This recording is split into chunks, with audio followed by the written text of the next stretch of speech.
Ce silence de l'institution panafricaine quand on connaît quand même les positions du président Alpha Condé face au problème. En tout cas, on connaît, vous avez plusieurs fois commenté les déclarations du président Alpha Condé qui a toujours invité justement ses homologues africains à accepter que les problèmes de l'Afrique soient réglés par les Africains. Mais comment dans ce cas précis comprendre qu'il n'y ait pas encore eu de réaction ou de décisions fermes de l'institution panafricaine? Avant de venir sur le cas de l'Union africaine et son président, je voudrais participer aussi à la clarification des concepts, même au niveau sémantique. Parce que les deux sont liés. Parce que si les concepts ne sont pas clarifiés, on est dans la confusion. Alors, on nous dit que ce n'est pas un coup d'État.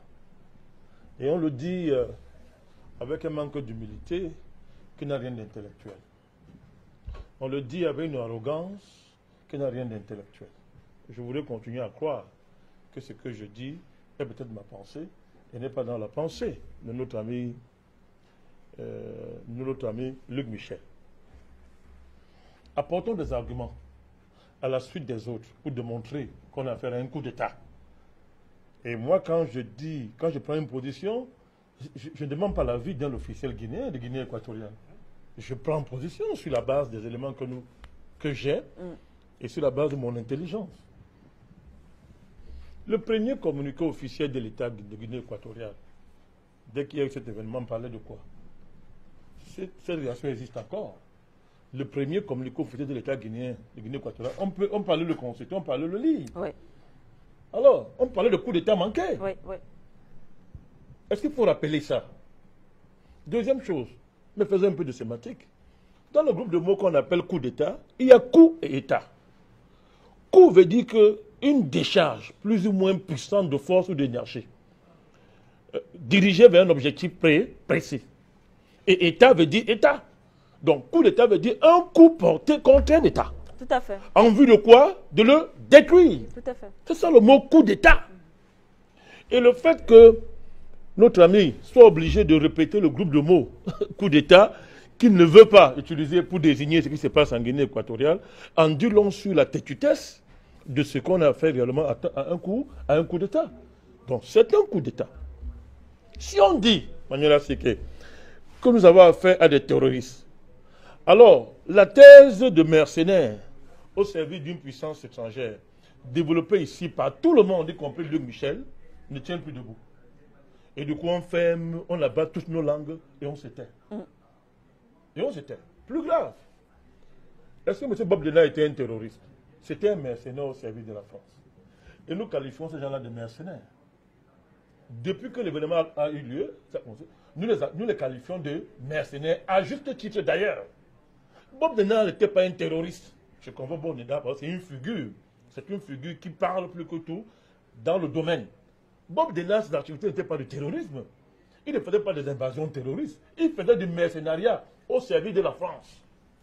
Bob Denard. Alors, si nous disons que ce sont des terroristes, observons le phénomène terroriste. Manuela Seke. Les terroristes, depuis très très longtemps, et ces derniers temps, si on prend ces derniers temps pour référence, les terroristes ne tuent pas des chefs d'État. Les terroristes s'attaquent à la population civile, Manuela Seke. Ils s'attaquent aux civils et cherchent à désorganiser la vie civile pour leur cause et par là discréditer les dirigeants pour leur cause. Mais les terroristes n'attaquent pas. Non pas possible aller tuer un chef d'État. Mais dans le cas de l'État, on a vu quoi? Est-ce que les mercenaires là voulaient bombarder la population civile? Non! Toute leur trajectoire les conduisait directement sur qui? Le président et sa famille. Et si vous tuez un président, vous arrêtez l'État. L'État s'arrête.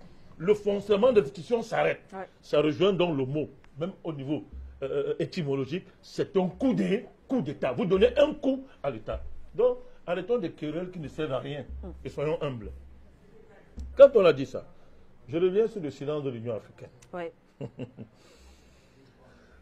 D'abord, Manuela, c'est que vous convoquez nos débats précédents sur le président Condé. Ouais. Je voudrais vous rappeler, et vous le savez, que tout en prenant notre compte ses sorties à l'Élysée et sur d'autres questions, Nous avons toujours ajouté que nous nous méfions de lui. Tout à fait. Nous avons toujours ajouté ici que nous nous méfions de lui. Et que le respect dû à son fonction nous empêchait de dire certaines choses et d'aller au-delà. Mais nous l'avons toujours dit. Oui. Donc nous ne sommes pas du tout surpris par le silence de M. Alpha Condé. Non, nous ne sommes pas du tout surpris. On est là, c'est que pourquoi? Quels sont les amis d'Alpha Condé? Son premier ami numéro 1, c'est M. Macron. Il allait même jusqu'à aller en France prendre position lors de la campagne. Pour dire que non, Marine Le Pen, c'est une raciste, et M. Macron, c'est bon pour l'Afrique. M. Alpha Condé l'a dit. Je ne sais pas à quel titre il le faisait, mais il a pris position en France. M. Macron est son ami. Et M. Macron est le président de la France. M. Mohamed VI, le roi du Maroc, est l'ami de M. Condé. M. Ouattara est son ami. Ils ont tellement d'intérêts communs qu'on n'a pas seulement affaire à une amitié. On a affaire à une fédération d'intérêts. Et les fédérations d'intérêts en politique n'ont pas d'état d'âme. Peuvent brûler tout, marcher sur tout pour la préservation de leurs intérêts. Alors, vous allez voir une chose, c'est que, vous voyez, aujourd'hui, il y a une dynamique qui se passe sur le plan géopolitique en Afrique. Cette dynamique a consisté depuis la mort de M. Kadhafi, non, son assassinat de Kadhafi, a positionné le roi du Maroc comme étant quoi? Le remplaçant de M. Kadhafi. Ça veut dire que le roi du Maroc a pour rôle historique de renverser toute la dynamique que Kadhafi incarnait en Afrique. C'est pour ça que vous avez vu, on a dit que le Maroc, violant tous les statuts de la CEDEAO, est en train de devenir membre de la CEDEAO. Ouais. Ça veut dire qu'on est en train de faire une jonction de l'Afrique du Nord et de l'Afrique de l'Ouest. Je vous l'ai dit ici. En géopolitique, ce n'est pas un événement mineur, c'est un événement majeur. Et vous êtes en train de voir, on vous fait croire que le Maroc est devenu un pays très développé et très riche qui a beaucoup d'argent, au point d'en partager en Afrique. Mais tout le monde sait qu'il blanchit de l'argent. C'est un cheval de Troie pour blanchir de l'argent. Qui vient du Qatar et accompagné géopolitiquement par la France. C'est une alliance. On vous a dit ici que vous avez vu, les mêmes gens ont soutenu le coup d'État criminel qu'il y a eu au Zimbabwe. Les mêmes intérêts. Pourquoi? Parce que le Zimbabwe, c'est Mugabe, empêchait de parachever, on appelle ça, de parachever la recolonisation totale de l'Afrique australe. L'Afrique du Sud était déjà dans le jeu, et Mugabe nous avait dit, quand il était président de l'Union africaine, que l'Afrique du Sud a trahi le continent africain. Il n'a pas pris de gants. Il a dit que l'Afrique du Sud est parmi les pays qui ont trahi le continent africain. Mugabe l'a dit clairement. Donc, vous avez la chute de Mugabe a achevé le processus de recolonisation de l'Afrique australe pour faire de l'Afrique australe, comment est-ce qu'on va dire ça? Un paillasson, pour imiter quelqu'un, un paillasson de puissants intérêts blancs qui, depuis pratiquement le Grand Trek, sont venus en Afrique australe, ont arraché toutes les richesses, les ont mises entre les mains des Blancs, et aujourd'hui veulent consacrer, c'est-à-dire que ce crime, veulent le banaliser de manière à ce que les Blancs sont chez eux, ils n'ont rien volé, et que s'il y a des inégalités sociales là-bas, si les Africains sont derniers chez eux, très pauvres, c'est qu'ils ne valent rien, ils ne savent pas faire l'économie. Les Blancs savent faire l'économie. Donc on a achevé ça maintenant au Zimbabwe. Et vous voyez bien ce que M. Mnangagwa est en train de faire. Il est en train d'effacer tout le passé historique du Zimbabwe pour redonner toutes les richesses aux Blancs.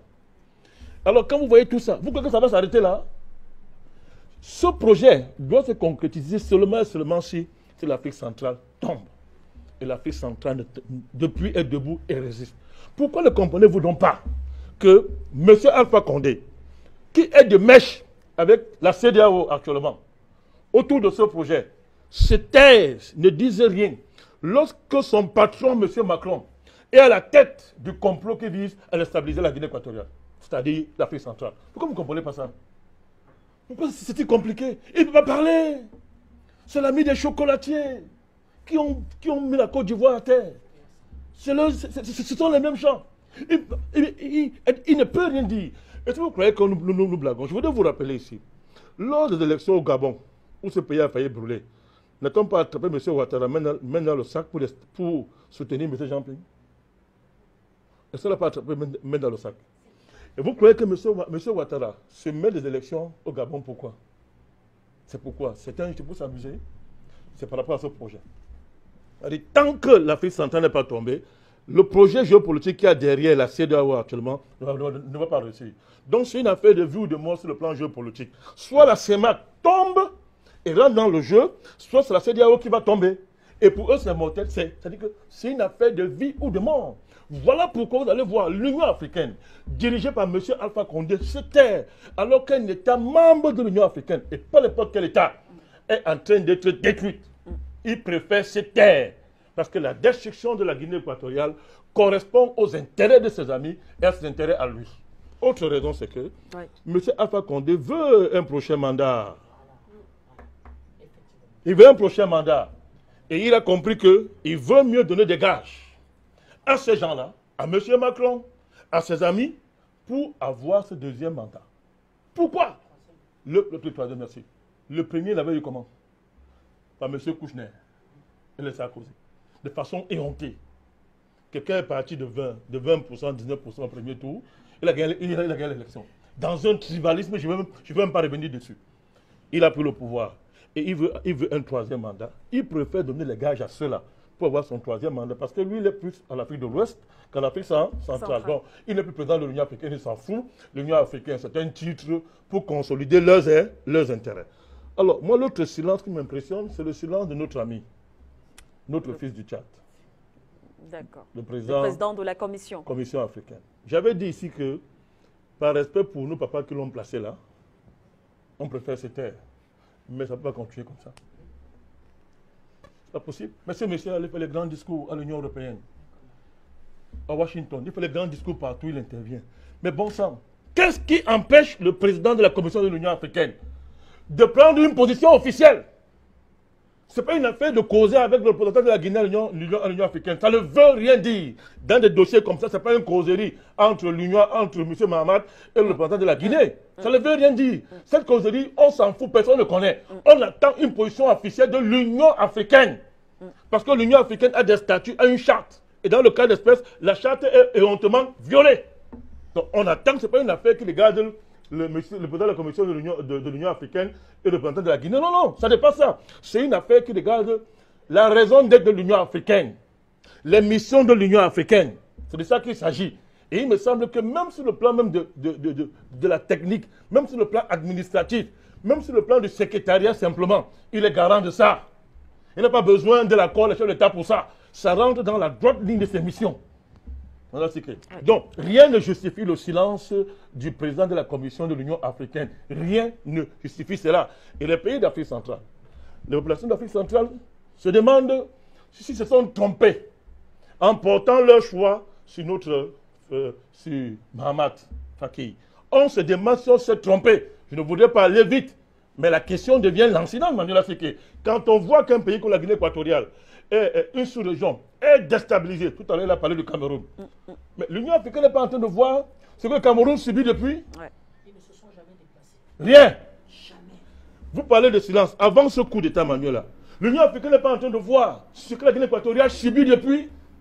On a confisqué l'avion du président, ou bien sur des bases les plus injustes que le monde ait connues. Rien. On a vu tout ça venir. On a vu la France harceler un pays, s'en prendre à un pays, traiter ses dirigeants violer toutes les conventions diplomatiques, les usages diplomatiques, même les relations de simple gentlemanien entre États. La France l'a violé en humiliant l'État guinéen, en pétinant sa souveraineté, pétinant son honneur et tout et tout. L'Union africaine n'a rien dit. Il n'y a pas eu de réaction. Il n'a rien dit. Donc on n'est pas seulement là devant le fait qu'on appelle coup d'État. Il y a une accumulation de faits qui frappent la Guinée et donc la CEMAC, qui sont des faits inacceptables sur le plan diplomatique, sur le plan de l'honneur entre les États, sur le plan des relations entre les États. Le silence de l'Union africaine est un silence criminel, comme elle a dit. Mais moi, ça ne me surprend pas. Vous savez, nous ne sommes pas naïfs, je terminerai par là. Oui, vous ne sortez pas là, président Madakani. Nous n'avons jamais cru que l'Union africaine était un organe révolutionnaire. On a toujours dit ici. Nous avons toujours dit que c'est nous nous en servons, puisque c'est l'Union européenne qui paye. Donc nous nous en servons pour faire avancer les choses. Mais l'Union africaine sait très bien, Manuel Africain, que le panafricanisme sous-régional qui monte en Afrique centrale est son pire ennemi. On n'est même pas surpris de voir que toute l'Union africaine se tait. quand l'Afrique centrale est attaquée. Merci. C'est pour leur perte, hein, l'Union africaine. L'Union africaine centrale ne tombera